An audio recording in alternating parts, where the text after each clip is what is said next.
আল্লাহ সুবহানাহু ওয়া তাআলার দরবারে শুকরিয়া আদায় করছি আলহামদুলিল্লাহ।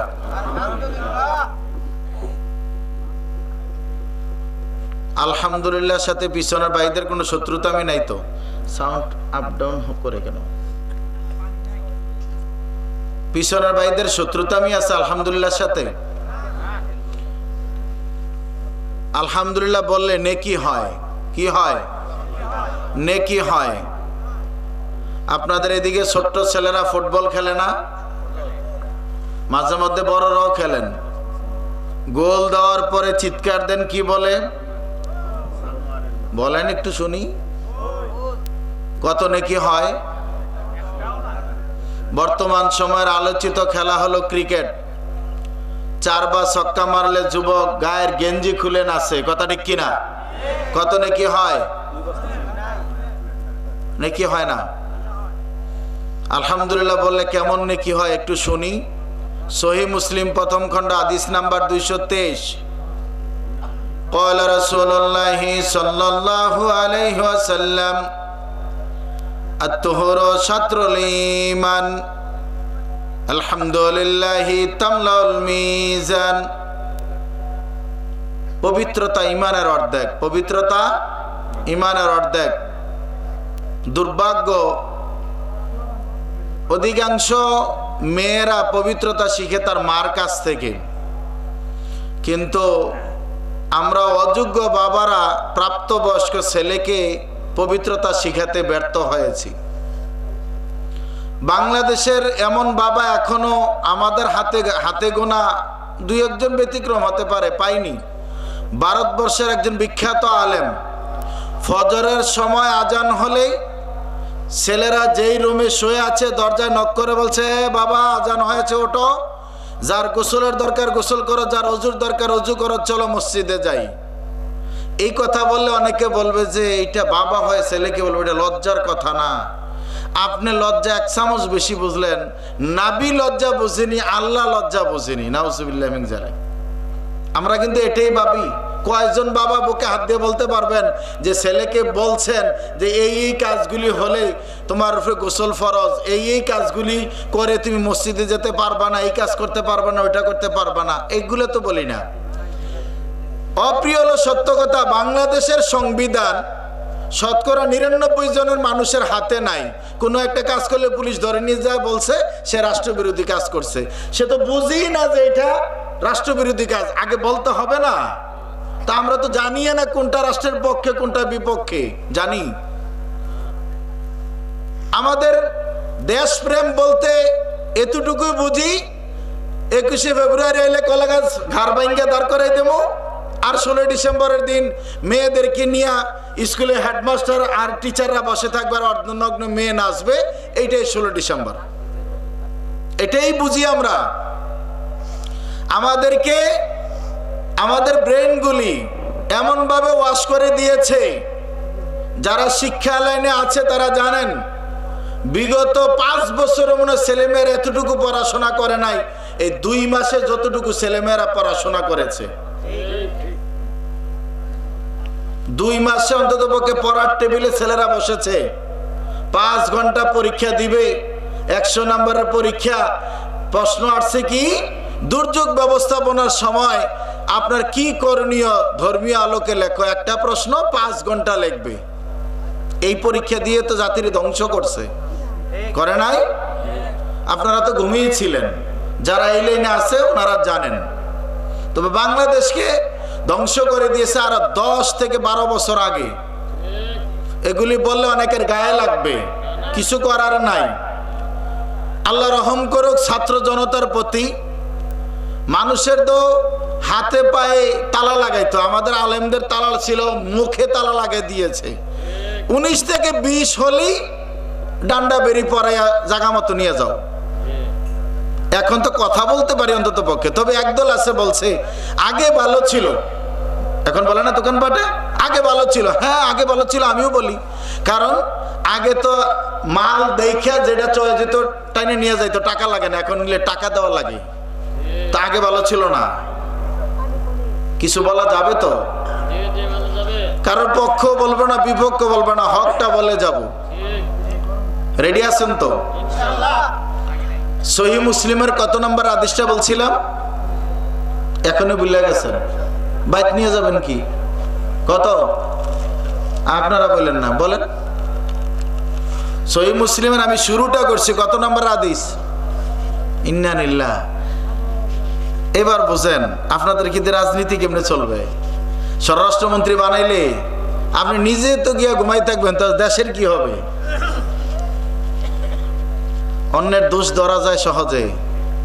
223 নম্বর হাদিস বলছিলাম,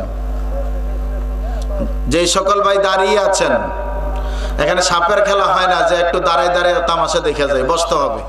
আর নাহলে কাকরান ব্রিজ পার হয়ে গিয়ে দাঁড়ায় থাকেন, কোনো সমস্যা নেই। পৃথিবীবাসী শোনম, আজ থেকে প্রায় 1450 বছর পূর্বে বিশ্বনবী রাহমাতুল লিল আলামিন, মানবতার বন্ধু, মক্কার সেই ইয়াতিম ছেলেটি, আদর্শের নবী, মানবতার নবী, দয়ার নবী, নবী মুহাম্মদুর রাসূলুল্লাহ সাল্লাল্লাহু আলাইহি ওয়াসাল্লাম ঘোষণা করেন, আত-তুহরু শাত্রুল ঈমান, পবিত্রতা ঈমানের অর্ধেক। এখন যদি আমি ডাক দেই ভারতের বিরুদ্ধে মিছিল করব, কারা কারা যাইতে রাজি আছেন? রাজি আছেন তো আপনারা? সবাই যাইবেন? এই স্লোগানটা দেওয়ার পরে যদি কই বলে চলেন, এশার নামাজের আজান হইছে, এখন মসজিদে চলেন, কয় হুজুর লুঙ্গি বালা না। কয়জন পাওয়া যাবে? এখন আজান দেখ, আমি প্রমাণ করি। দেখবেন যে একদল মসজিদের দিকে যাইব, আর একদল কয় হুজুর প্যান্টটা বালা না, লুঙ্গি বালা না, টানতেছে আর হাঁটতেছে। আর আরেক দল দেখবেন যে সিগারেট টানে, কয় এই সুযোগে দুইটা টান দিয়ে লো। কি অস্বীকার করবেন? তাহলে আজকের মাহফিল ওয়াজ এই পর্যন্ত থাকলো, এখন চেক করব। এমন অনেক ব্যক্তি আছে পকেটের মধ্যে কিন্তু বিড়ি সিগারেট নিয়ে আইছে, পকেটে নাই। তা আপনি ওয়াজ শুনে লাভ কি? আল্লাহ রাসূল বলছে কুল্লু মুস্কিরিন হারামুন, প্রত্যেক নেশাদার দ্রব্য হারাম। হুজুরও ঠকে নাই, হুজুরও আপনার জর্দা দিয়ে ফান বানাই নিয়ে এসে বাসার থেকে। একই গ্রুপ, কেউ শুকনা গ্রুপ, কেউ ভিজা গ্রুপ। বরং আমি মনে করি বিড়ি সিগারেট যারা খায় তাদের চাইতে হুজুর আরো ডেঞ্জারাস। কারণ ওরা তো আগুন দিয়ে ফোড়া দিয়ে খায়, আর ওরা কাঁচা খায়, ডাইরেক্ট অ্যাকশন খায়। আস্তাগফিরুল্লাহ। আল্লাহ রাসূলের হাদিস কেউ চেঞ্জ করার সুযোগ নাই। আল্লাহ রাসূল বলছেন কুল্লু মুস্কিরিন হারামুন, প্রত্যেক নেশাদার দ্রব্য হারাম। বাবা তার সন্তানকে পবিত্রতার শিক্ষা দিবেন, মা তার মেয়েকে পবিত্রতার শিক্ষা দিবেন, স্কুলের হেডমাস্টার তার ছাত্র শিক্ষককে পবিত্রতার শিক্ষা দিবে, ইউনিভার্সিটির ভাইস চ্যান্সেলর পবিত্রতার শিক্ষা দিবে, মন্ত্রী তার দেশের মানুষকে পবিত্রতার শিক্ষা দেওয়ার কথা। কিন্তু দুর্ভাগ্য, এই সোনার বাংলায় এমন মন্ত্রী পাইছি, মন্ত্রী নেতার জন্য দোয়া করে আল্লাহ যেন নেতারে জাহান্নামে শান্তিতে রাখে। কি মন্ত্রী দোয়া করে না? আপনার মনে আছে? বললো না যে বঙ্গবন্ধুরে জাহান্নামে শান্তিতে রাখো। কি গত এক মন্ত্রী বলে না, ওই নাম বললে দেওয়া লাগবে আপনারা এইভাবে একেবারে। মন্ত্রী দোয়া করছে, এই মন্ত্রী জান্নাত কি জিনিস জাহান্নাম কি জিনিস জানে না। ওই অথর্ব মারা মানুষ জাতির কি খেদমত করবে? মারা গেছে এক রাজনীতিবিদ আমার পরিচিত, একদিন নির্বাচনের আগে 3 জায়গায় আসরের নামাজ পড়ছে অজু ছাড়া। এই বাঙালি তো আমরা, এই বাঙালি কিন্তু আমরা। এখানে অনেক যুবক আছে, যেই যুবক 5 ওয়াক্ত সালাত আদায় করে না, খালি শুধু খালি দাদারে খোঁজা বিয়া করে না। কি লিগা? কথাটা কি না? কথা বলে না কি? ঠিক আপনারা বুড়ারা করবেন আবার, ওর মানা করি কি লিগা? পৃথিবীর যুব সমাজ শোনম, বিয়ে করার বিষয়টা অপরাধ নয়। বাংলাদেশের মাটিতে অপরাধ হিসাবে গ্রহণ করা হয়েছে। জেনার বাজারটা খুলে দিয়েছে, আল্লাহ রহমতের বাজারটা কঠিন করে দিয়েছে। 18 বছরে তুমি রাষ্ট্র চালাইতে পারবা, ভোট দিতে পারবা, কিন্তু 21 বছরের আগে তুমি বিয়ে করতে পারবা না, এমন আইন যারা করেছে, পৃথিবীর জানোয়ারেরা শুনে রাখো, কাল কিয়ামতের ময়দানে মুসিবতের দিনে আল্লাহ রাব্বুল আলামিনের কাঠগড়ায় হিসাব দিতে হবে। পৃথিবীর মুসলিম সমাজ শোনো, আমিরুল মুমিনিন খলিফাতুল মুসলিমিন ওমরে ফারুকের শাসনামলে যিনি ছিলেন মিশরের গভর্নর, কেউ নামটা বলতে পারবেন? কি নাম? আমর ইবনে আস। কি নাম? নামটি মনে রাখতে হবে, মাঝে মধ্যে জিজ্ঞেস করব। আমর ইবনে আস, বয়স 11। কত? একটু কথা বলতে হবে যুবকেরা। বয়স 11। আমর ইবনে আস 11 বছর বয়সে বিয়ে করেছে, 12 বছর বয়সে বাবা হয়েছে। আর আপনার সন্তানের 3 11 33 বছর পার হয়ে যায়, আপনি বলছেন ছেলে ছোট, এখনো কিছু বোঝে না, নিজের পায়ে দাঁড়াক। এখন কি সে আরেকজনের পায়ে হাঁটে? জানাবা বিচারের দরজা খুলে দেওয়া আছে। ওই সকল বাবা মা জান্নাতে যাওয়া কঠিন হয়ে যাবে, কারণ ওই ছেলে 3 রাস্তার ধারে 4 রাস্তার মোড়ে চিপায় চাপায় যত আকাম কুকাম করে, ওই বাবা মাকে আল্লাহর কাঠ করা তার হিসাব দিতে হবে। 11 বছরে বিয়ে করলেন, নাম কি? এখনো ভুলে গেছে। আমি তো গল্প বলতে আসি না, আমি কি বলছি আব্দুল কাদের জিলানী 18 পারা মায়ের পেটের থেকে কোরআন মুখস্থ করে আসছে, এই কথা তো বলি নাই। আমর ইবনে আস 11 বছর বয়সে বিয়ে করেছেন, 12 বছরে বাবা, 12 বছরে বাবা হয়েছেন। এই আমর ইবনে আস যেন তেন ব্যক্তি নন, নীল নদে পানি আসে না। সেই সময় একটা কুসংস্কার ছিল, একটা এলাকার সবচেয়ে সুন্দরী মেয়েকে স্বর্ণ অলংকার পরাইয়া আপনার যদি ওই নীল নদে বলি দেওয়া হয়, জবাই দেওয়া হয়, তাহলে পানি আসবে। আমর ইবনে আসের কাছে এই সংবাদ গেলে বলছে ইম্পসিবল, ইসলাম এটা সমর্থন করে না। বিরাট ইতিহাস, অবাক হয়ে যাবেন। ওমরের কাছে চিঠি লিখলেন, ওমর চিঠি পাঠালেন, আর ওই চিঠি নিয়ে আমর ইবনে আস নীল নদীতে যখন গেলেন, নীল নদে চিঠি রাখতে দেরি হয়েছে, আল্লাহ সুবহানাহু ওয়া তাআলা তার মাধ্যমে অলৌকিক ঘটনা কারামত ঘটিয়ে দিলেন, পানি এসে গেল। পিছনে ভাইরা সুবহানাল্লাহ, কালকে নাস্তার পরে মাইকটা মোটামুটি ভালো, কিন্তু জুইত পাইতেছি না কোনো, একটু বাড়ে কমে, তাই না? মাঝে মধ্যে বৈশা যায় কেন? তাহেরিরে আনতে হইব, বুঝছেন তো? ওরা তো মাশাআল্লাহ ভালোই বুঝে, তাহেরি কোনো বুঝা ভালাইছে। কত বছর বয়সে বিয়ে করলেন যুবকেরা বলেন? দেখছেন আওয়াজটা কোত্থেকে বাড়িয়েছে, তাদের আবেগটা বুঝছেন তো? 11 বছরে বিয়ে করছে, 12 বছরে বাবা। সেই 11 বছরের যুবক বলছে, আল্লাহ পৃথিবীর প্রথম সারির রাজনীতিবিদ আমাকে বানাও। পৃথিবীর প্রথম সারির রাজনীতিবিদের অন্যতম আমর ইবনে আস। তার সন্তান যখন নাম আব্দুল্লাহ, তিনি বড় হয়ে আল্লাহর কাছে দোয়া করলেন, আল্লাহ আমাকে শ্রেষ্ঠ মুহাদ্দিস বানাও, দাঈল আল্লাহ বানাও। পৃথিবীর প্রথম সারির মুহাদ্দিসের একজন হলেন সেই আব্দুল্লাহ। এই আমর ইবনে আসের কথাটা এমনি আনেনি, যুব সমাজ শুনে রাখো। আমর ইবনে আস ছিলেন বিচক্ষণ ব্যক্তি, আমর ইবনে আস ছিলেন খুব তীক্ষ্ণ মেধার অধিকারী, মেধাবী, চৌকুশ যোদ্ধা। আমর ইবনে আস যখন মক্কার আবু জেহেলরা মুহাম্মদ সাল্লাল্লাহু আলাইহি সাল্লামকে হত্যা করার জন্য উঠে পড়ে লেগে আছে, তখন সে অস্ত্র নিয়ে দিনে রাত্রিতে উত পেতে বসে থাকতো, কোথায় পাওয়া যায় মুহাম্মদকে হত্যা করা যায়। তখনও ইসলাম গ্রহণ করেনি, উত পেতে বসে থাকতো। একদিন হঠাৎ করে নবী সাল্লাল্লাহু আলাইহি সাল্লামের সামনে পড়ে গেল। সামনে পড়ার পরে আল্লাহ নবী বলছে, আমর তোমাকে দেখলে আমার আফসোস লাগে। কথা খেয়াল করেন, কি বোঝাতে যাচ্ছে? আল্লাহ নবী বলছেন, তোমাকে দেখলে আমার আফসোস লাগে, কষ্ট লাগে। আমরের ভিতরে ওই যে বিদ্যুৎ শর্ট খেলে যেমন একটা অবস্থা দাঁড়ায়, এরকম মনে হয় হলো যে আমি যেই মানুষটাকে হত্যা করতে চাই আর সে আমাকে নিয়ে ভাবে, আমাকে নিয়ে চিন্তা করে, তাহলে মানুষটা সম্পর্কে একটু জানা দরকার। কি চিন্তা করেন, কেন কষ্ট লাগে? আমার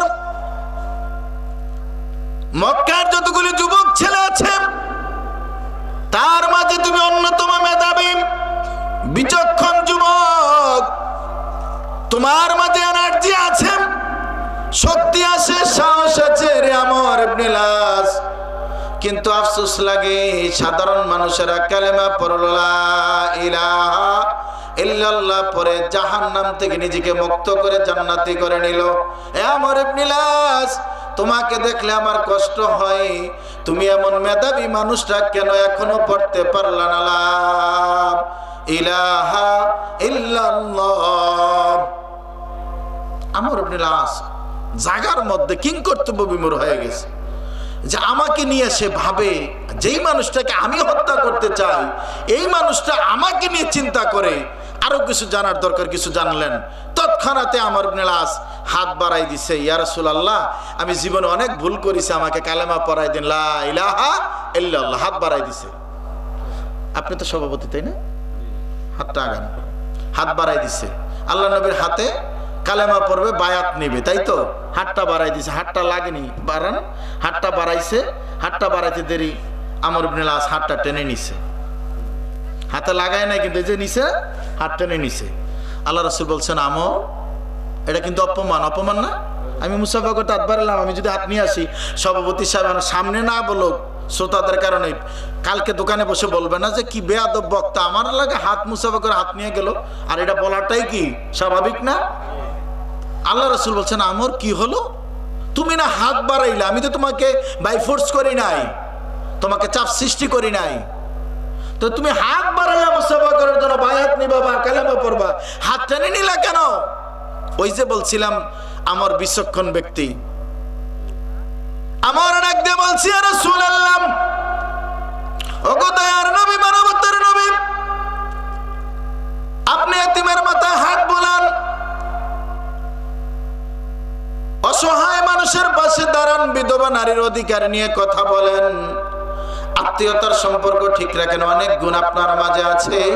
আপনি বলেন পাপ করলে জাহান্নামের আগুনে জ্বলবে। ইয়া রাসূলুল্লাহ ওগো দয়ার নবী, আপনি জানেন না দিন যায় রাত্রি যায়, 24 আওয়ার্স উত পেতে বসে থাকি, কখন আপনাকে মারতে পারি।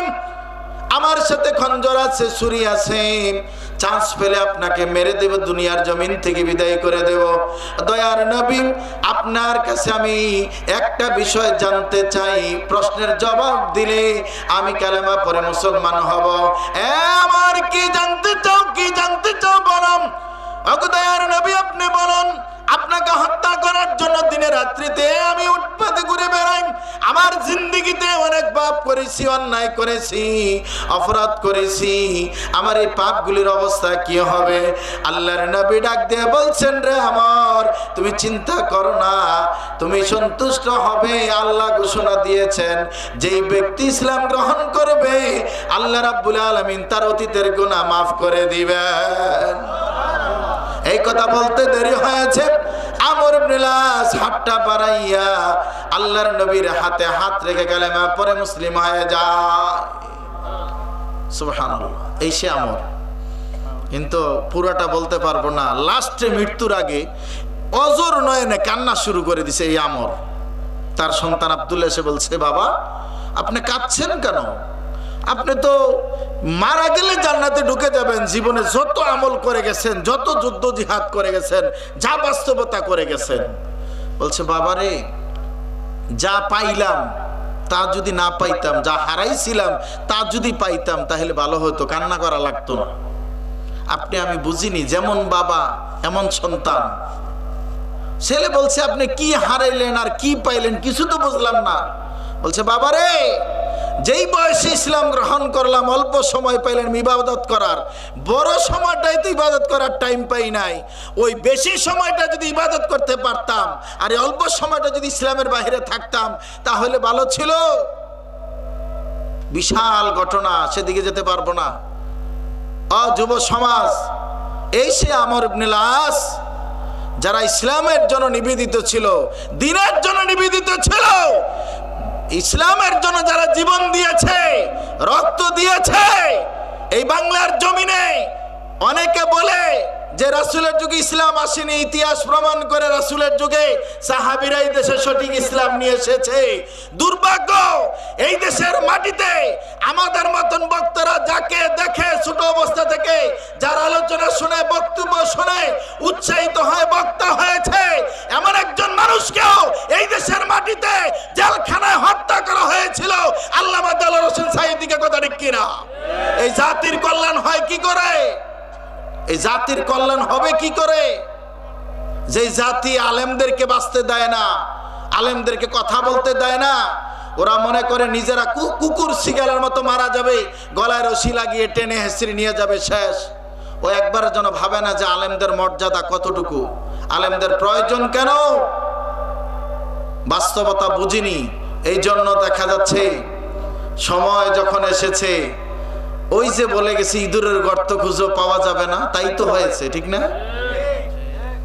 তাই হয়েছে, তার চেয়ে বেশি হয়ে গেছে, আরো হবে। মনে রাখবেন একটি কথা, আল্লাহ সুবহানাহু ওয়া তাআলা ছাড় দেন, ছেড়ে দেন না। আল্লাহ সুবহানাহু ওয়া তাআলা বলেন, ইয়া আইয়ুহাল্লাযীনা আমানু তাকুল্লাহ, হে ঈমানদারগণ তোমরা আল্লাহকে ভয় করো। কাকে ভয় করো? অধিকাংশ মানুষগুলি আল্লাহকে ভয় করে না। তবে এটা সত্য, ৭১ সালে যেই মানুষগুলি বাংলাদেশের পক্ষে ছিল না তাদেরকে যেমন রাজাকার বলা হয়, তাহলে ২০২৪ সালে যারা বাংলাদেশের পক্ষে এখন কথা বলে না, ভারতের ইসকনের পক্ষে কথা বলে, ভারতের স্বার্থ দেখে, তারা মহারাজাকার, মহারাজাকার, মহারাজাকার। এদের বিচারে বাংলার জমিনে হবে, পরকালও হবে ইনশাআল্লাহ।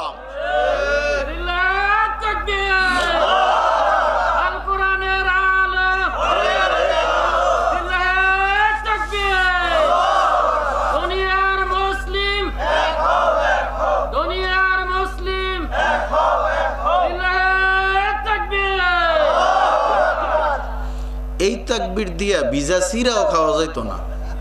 ভিজা সিরা বোঝে সম্ভব না, এত সহজ না। তাকবীরের ধ্বনিতে কাফেরের হাত থেকে তরবারি পড়ে গেছে। ১৭ জন সৈনিক নিয়ে মোহাম্মদ বিন বখতিয়ার খলজি, ইখতিয়ার উদ্দিন মোহাম্মদ বিন বখতিয়ার খলজি কতজন ১৭ জন নিয়ে যখন বঙ্গে ঢুকছে, থরথর করে কাঁপছে, বঙ্গ জয় করছে। আর এই তাকবীর তো আপনার কাকরান ব্রিজটা পার হয় নাই, পার হইছে? তাহলে তাকবীর দিতে ভয় কিসের? এখনো কি সেই ভয়টা আছে? আরে ধরলে তো আগে আমারে ধরবো, আপনারা টেনশন করেন কেন? তবে আল্লাহ রহম করুক, আপনি মনে করেন না যে হুজুর আজকে চান্স পাইছেন। বিগত 16 বছর আমরা মাঠে দাঁড়িয়ে বেরিয়েছি, সব সময় বলেছি কথা বললে আল্লাহর পক্ষে বলবো, কথা বললে নবীর পক্ষে বলবো, কথা বললে কোরআনের পক্ষে বলবো, দালালি করলে ইসলামের পক্ষে করব। যতক্ষণ দেহে শ্বাস আছে ততক্ষণ ইসলামের পক্ষে কথা বলবো ইনশাআল্লাহ। আপনার চোখরাঙ্গিনীকে আমরা ভয় করি না, কালকে দাওয়াত দিবেন এই চিন্তা নিয়ে আসি না।